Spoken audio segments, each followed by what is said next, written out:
ನಾವು ಅಲ್ಲಿ ಫೇಸ್ಬುಕ್ಕಲ್ಲಿ ನೋಡ್ಕೊಂಡು ನಾವು ಸುಮಾರು ಕಡೆ ದೇವಸ್ಥಾನಕ್ಕೆಲ್ಲ ಹೋಗಿದ್ದೋ, ಏನೂ ಪ್ರಾಬ್ಲಮ್ ಸಾಲ್ವ್ ಆಗಲಿಲ್ಲ. ನಾವು ಇದು 3ನೇ ಬಾರಿ ಬರ್ತಾ ಇರೋದು. ಫಸ್ಟ್ ಟೈಮ್ ಬಂದಾಗಲೇ ನಮ್ಗೆ ಗುಡ್ ನ್ಯೂಸ್ ಕೊಡ್ತು. ಅದಕ್ಕೆ ನಾವು ಈ ನಮ್ಮನ್ನು ನೆಮ್ಕೊಂಡು ನಾವು ಬಂದಿದ್ದೀವಿ. ಗುಡ್ ನ್ಯೂಸ್ ಅಂದ್ರೆ ನಮಗೇನೋ ಒಂದು ಸಮಸ್ಯೆ ಇತ್ತು, ಅದು ಸಾಲ್ವ್ ಆಯಿತು. ಅದು ಇನ್ನೊಂದು ಸ್ವಲ್ಪ ಐತೆ, ನನಗೆ ಅದು ನಂಬಿಕೆ ಚೆನ್ನಾಗಿದೆ, ಹಾಗೆ ಆಗುತ್ತೆ ಅಂತ.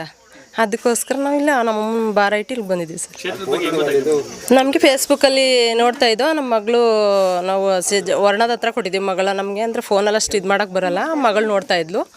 ಆವಾಗ ಹಿಂಗೆ ಹೋಗ್ಬೇಕಂದ್ರೆ ಸುಮಾರು ಕಡೆ ಹೋಗಿದ್ದೀನಿ ಮಗಳೇ, ನನ್ನ ಪ್ರಾಬ್ಲಮ್ ಸಾಲ್ವ್ ಆಯ್ತಲ್ಲ, ನಮಗೆ ತುಂಬ ಕಷ್ಟ ಇದೆ, ಏನು ಮಾಡಬೇಕು ಅಂತಕ್ಕೆ ತುಂಬ ಹೋಗಿ ಆಗದಮ್ಮ ಏನು ಪ್ರಯೋಜನ ಇಲ್ಲ ಬಿಡುವಂತ. ಇದೊಂದು ಕೊನೆ ಸರಿ ನೋಡ್ಕೊಂಡೇ ಬರಬೇಕು, ಆಗಲಿಲ್ಲ ಅಂದ್ರೆ ಪರವಾಗಿಲ್ಲ, ಏರಿಯಾ ನೋಡಬೇಕು ನಾನು ಅಂದ್ಬಿಟ್ಟು ಅವರು ಅಡ್ರೆಸ್ ಕೇಳ್ಕೊಂಡು ಗುಡಪ್ಪ ಅವರ ಫೋನ್ ನಂಬರ್ ತಗೊಂಡು ನಾನು ಆಟೋ ಮಾಡ್ಕೊಂಡು ಇಲ್ಲಿ ಬಂದೆ ಸರ್. ನನಗೆ ಪರವಾಗಿಲ್ಲ.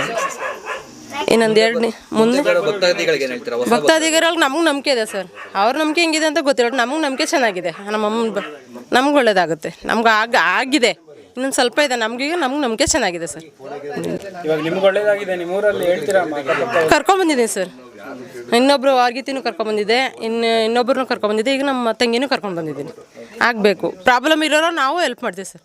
ದೇವಸ್ಥಾನದಲ್ಲಿ ಒಳ್ಳೇದಾಗ್ತಾ ಇರೋದ್ರಿಂದ ನೀವು ಅಲ್ಲಿ ಊರವರಿಗೆ ಹೇಳ್ಕೊಂಡು ಕರ್ಕೊಂಡು ಬರ್ತೀವಿ ಸರ್, ಕರ್ಕೊಂಡ್ಬರ್ತೀವಿ.